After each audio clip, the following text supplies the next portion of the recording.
변태 정신과 의사 후박사의 7년 역작. 사례로 풀어본 한국인의 정신건강. 어떻게 읽어야 하나?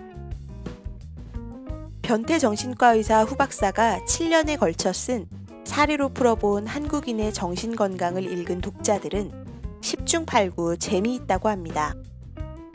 재미에다 의미를 더해 무지개 같은 인생책으로 만드는 방법을 알아봅니다.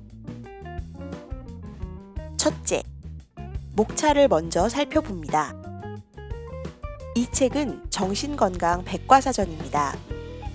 백과사전을 처음부터 읽는 사람은 거의 없습니다. 본문을 읽기 전에 목차에 주목하세요. 목차는 증상, 개인, 가정, 사회, 직장편으로 나누고 총 133가지 사례가 나옵니다. 지금 당장 해결해야 할 문제와 증상이 있는 독자는 자신의 증상과 문제와 갈등이 어떤 편에 속하는지 찾아 해당 사례를 골라 읽습니다. 둘째, 마음 가는 대로 읽습니다. 특별한 증상과 문제가 없다면 아무데나 펼쳐 오늘의 운세처럼 가볍게 읽으세요. 흥미가 끌리는 주제가 있으면 찾아서 읽으면 더 좋습니다. 이 책은 어디를 펼쳐도 쉽게 읽을 수 있어 부담이 없습니다. 나와 내 주변에서 일어나는 흔한 이야기를 다양한 관점에서 편안하게 다루기 때문입니다. 마음 가는 내용을 펼쳐서 마음 가는 장소에서 읽는 마음 처방전입니다. 셋째, 사례, 처방, 설명, 처방 순으로 봅니다. 제일 먼저 앞부분의 사례를 봅니다. 분명 맞아 하는 공감이 일어날 것입니다. 이어 뒷부분의 처방을 읽습니다. 개인에 따라 처방이 불편할 수도 있습니다. 다음으로 중간에 설명을 천천히 읽습니다. 마무리로 처방을 다시 곱씹어 읽습니다. 처음 읽을 때와 다르게 다가올 것입니다. 아는 만큼 보이니까요. 자리에서 일어나 왔다 갔다 하면서 봐도 좋습니다. 소리내어 읽으면 더 좋습니다. 두뇌가 활발하게 활성화되기 때문입니다. 넷째, 곁에 두고 천천히 아껴 읽습니다. 이 책은 성경처럼 평생 곁에 두고 읽어야 할 책입니다. 사람이라면 누구나 겪는 스트레스를 다룬 스트레스 바이블이기 때문입니다. 휴가 때 날 잡아 숙제하듯 읽는 책이 아니라 마음 내킬 때 꺼내보는 보물상자입니다. 책장에 꽂아 놓았다가 쉬는 날 꺼내 읽어도 좋고 사무실에 두었다가 업무에서 잠시 벗어날 때 봐도 좋습니다. 빨리빨리 읽는 인스턴트형의 책이 아니라 깊은 맛이 나는 곰국처럼 아껴 읽고 싶은 스트레스 바이블입니다. 감리교 신학대학교 이후정 총장은 추천사에서 성경을 찾을 때처럼 책상 한쪽에 두고 정독하기를 권한다고 했습니다. 입에 발린 말을 하지 않기로 소문난 목사님이자 저자의 형님이기도 합니다. 다섯째, 아무 생각 없이 명상할 때 읽어도 좋습니다.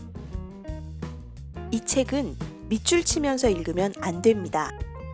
전문서적이 아니라 정신건강 명상록이기 때문입니다. 구름이 바람 따라 흘러가듯 그냥 느낌 가는 대로 편안하게 읽으세요. 이 책은 공부하는 데 도움을 주는 책이 아니라 삶에 공감을 주는 책입니다. 주변 사람에 대한 사랑이 피어오를 것입니다. 아무 생각 없이 읽어도 좋습니다.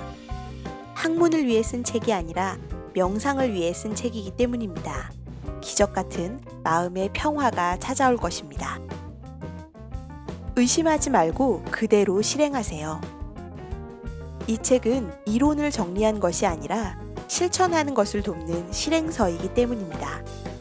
넘치는 삶의 기쁨이 솟아날 것입니다. 국민 약골이자 아니 그렇게 깊은 뜻이 등의 유행어를 히트시킨 개그맨 이윤석 박사가 추천사에서 감히 책 치료라고 할 수 있다. '책 치료라고 할 수 있다' 라고 말한 것도 그러한 이유입니다. 이 책은 공부하는 데 도움을 주는 책이 아니라 삶의 공감을 주는 책입니다. 주변 사람에 대한 사랑이 피어오를 것입니다. 의심하지 말고 그대로 실행하세요. 이 책은 이론을 정리한 것이 아니라 실천하는 것을 돕는 실행서이기 때문입니다. 국민 약골이자 아니 그렇게 깊은 뜻이 등의 유행어를 히트시킨 개그맨 이윤석 박사가 추천사에서 감히 책 치료라고 할 수 있다 라고 말한 것도 그러한 이유입니다. 이해하려고 하면 이해가 안 되지만 느낌 가는 대로 편하게 읽으면 저절로 이해가 되는 신기한 마음 처방전입니다. 여섯째, 음미하며 읽습니다. 이 책은 568페이지 정도로 두껍습니다.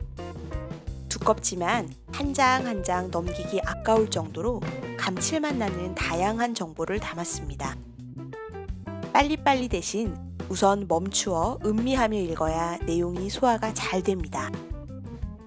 알에서 성장하여 매미가 되는 세월, 환골탈태에 걸리는 7년에 걸친 노력으로 완성한 숙성된 책이기 때문입니다. 숙성된 책은 음미하면서 읽어야 깊이 공감할 수 있습니다. 일곱째, 여러 번 겹쳐 읽습니다. 우리 마음속에는 무한한 내가 있습니다. 가수 조성모가 부른 가시나무의 노랫말에도 내 속엔 내가 너무도 많아 당신의 쉴 곳 없네 라는 내용이 나옵니다. 내 속에는 내가 너무 다양하고 너무 많습니다.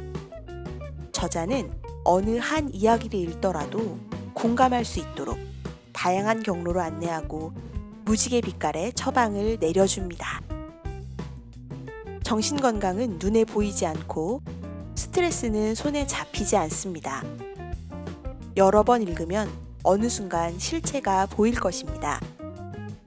이 책의 가장 큰 매력은 읽은 뒤 신압으로 지혜가 솟아난다는 것입니다. 현대인의 스트레스 처방전이자 인생의 훌륭한 이정표가 될 것입니다. 세로토닌 문화 원장이자 힐리언스 섬마을 촌장인 이시영 박사는 추천사에서 깊이 있고 탁월한 사색을 함에도 누가 읽어도 쉽게 이해할 수 있게 써내려간 그의 완벽하게 소화된 지식의 내용이나 필체는 감동을 자아내기에 충분하다. 저자는 실제로 골목에서 누구나 쉽게 만날 수 있는 직례와 대화를 통해 한국 사회의 깊은 구석을 통찰해낸 점 참으로 탁월하다 라고 극찬하면서 생로병사, 산다는 것 역시 고의 행진이다. 그럴 땐 서슴없이 이 책을 펼쳐보길 권한다는 처방전을 제시했습니다. 한국인의 정신건강은 정신건강과 스트레스와 관련해 부작용이 없는 데다 가성비가 갑인 처방전입니다. 사실인지 아닌지 확인하러 갑시다.